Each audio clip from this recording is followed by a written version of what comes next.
Hello friends, ఈరోజు ఇంకో కొత్త షాట్తో మీ ముందుకు వచ్చేసా. శ్రావణ కుమారుడు తల్లిదండ్రులకి కళ్ళు కనిపించవు. అయితే వాళ్ళు ఒక చోట ఆపమని మంచినీళ్లు తెమ్మంటారు.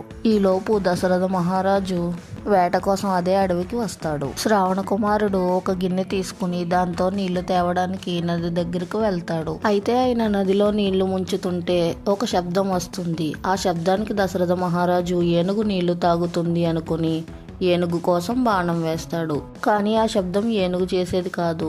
మన శ్రావణ కుమారుడికి బాణం అయితే తగిలేస్తుంది. శ్రావణ కుమారుడు బాణం దెబ్బకు చావు బతుకుల మధ్యలో ఉంటాడు. ఆయన దశరథ మహారాజుతో ఇలా అంటాడు: మా అమ్మ నాన్నలకు నీళ్లు తీసుకుని వెళ్ళండి, ఇంకా మా అమ్మ నాన్నలకు నేను చనిపోయానని కూడా చెప్పండి. ఇది చెప్పిన తర్వాత ఆయన ప్రాణాలు విడిచిపెడతాడు. అప్పుడు మహారాజు శ్రావణ కుమారుడి తల్లిదండ్రుల దగ్గరకు వెళ్ళి జరిగిందంతా చెప్తాడు. అప్పుడు వారు కోపంతో నువ్వు కూడా పుత్రశోకంతోనే మరణిస్తావు అని శపిస్తారు. ఫ్రెండ్స్, జై శ్రీరామ్ అని కామెంట్ చేయండి.